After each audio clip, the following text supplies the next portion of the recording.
कई ऐसे शेल कंपनियां हैं, इस वेबसाइट पर अगर आप देखें, कई शेल कंपनियां हैं, फर्जी कंपनियां हैं जिन्होंने इलेक्ट्रल बॉन्ड खरीदा है। उनकी आमदनी क्या है, उनके मालिक कौन है, उसकी तो कोई जानकारी नहीं है। इसीलिए तो वो शेल कंपनी है। शेल कंपनी का फायदा यही है ना कि आपको पूरी जानकारी देने के लिए आप मजबूर नहीं है। तो शेल कंपनियां, बहुत सी शेल कंपनियां हैं। और आपको याद होगा प्रधानमंत्री ने एक बारी कहा था, मैं शेल कंपनी को, सब शेल कंपनियों को बंद करा दूंगा। पर सबसे बड़े शेल कंपनी तो उनके मित्र अडानी चला रहे हैं, जिनका खुलासा हमने किया है पहले पर। तो ये शेल कंपनियों का होना और शेल कंपनियों का इस्तेमाल करना, ये हमारे लिए फायदेमंद नहीं है। ये सिर्फ सत्ता पार्टी यानी कि बीजेपी के लिए फायदा है। तो ये चार रास्ते हैं, चंदा दो धंधा लो, हफ्ता वसूली, कॉन्ट्रैक्ट लो, रिश्वत दो, तीसरा और चौथा शेल कंपनी। तो सवाल यह उठेगा कि कांग्रेस का भी इसमें फायदा है, पर वास्तविकता क्या है? हमारे पास आरबीआई, सीबीआई नहीं है, हमारे पास ईडी नहीं है, हमारे पास इनकम टैक्स नहीं है। ये संस्थाएं हैं, हमारे हाथ में नहीं है ना। ये संस्थाएं मोदी सरकार के हाथ में है और इनका इस्तेमाल मोदी सरकार कर रही है, हम तो नहीं कह रहे हैं। हमारे इशारे पर तो ये नहीं काम कर रहे हैं। और दूसरी बात, हम तो बड़े ठेके नहीं दे रहे हैं, बड़े कॉन्ट्रैक्ट, राष्ट्रीय स्तर पर बड़े बड़े project, metro project, tunnelling project, बड़े बड़े 6 लेन एक्सप्रेसवे, इंफ्रास्ट्रक्चर की, एयरपोर्ट प्रोजेक्ट, बंदरगाहों का प्रोजेक्ट, हम तो नहीं दे रहे। हम तो केंद्र सरकार में नहीं है। तो ये क्विड प्रो को जो कहा जाता है वो हम नहीं कर सकते। और हमारे 2-3 राज्य हैं बस।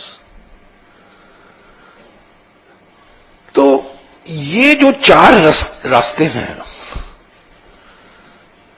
चंदा दो धंधा लो, हफ्ता वसूली, कॉन्ट्रैक्ट लो, रिश्वत दो और शेल कंपनी, इसका सारा का सारा फायदा बीजेपी को ही गया है।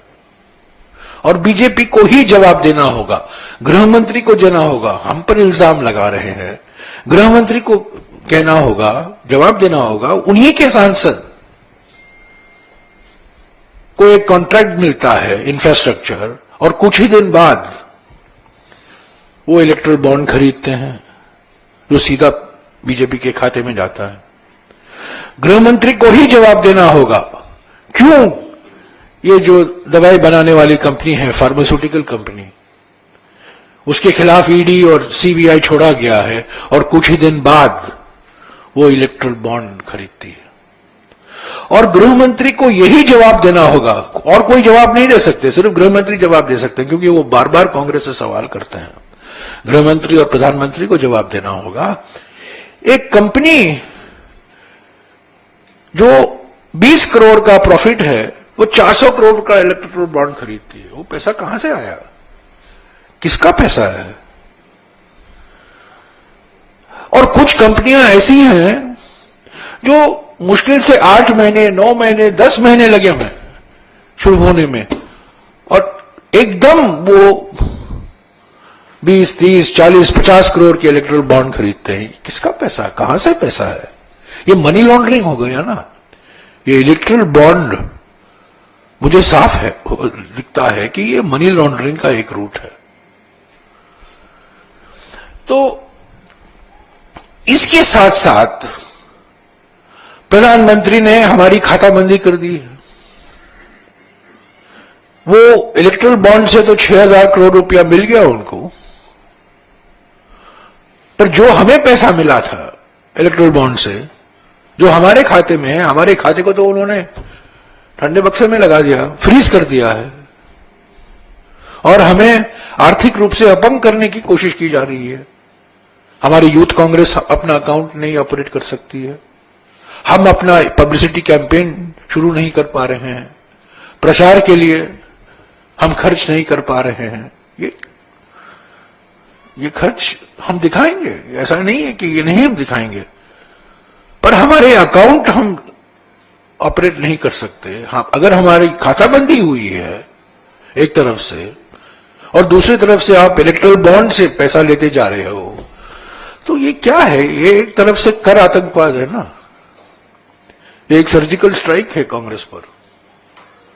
तो एक तरफ से इनको खत्म करो, इलेक्ट्रल बॉन्ड्स का सारा पैसा ले लो धमकी देकर, और जो पैसा इनको गया है इनको इनके अकाउंट फ्रीज करो।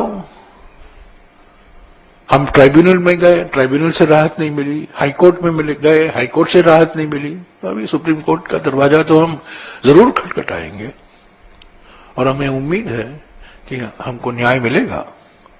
लोकतंत्र ऐसा नहीं चल सकता। ये प्रधानमंत्री तो वन नेशन नो इलेक्शन करना चाहते हैं बस। हम चुनाव कैसे लड़ेंगे अगर हमारे खाते बंद हैं?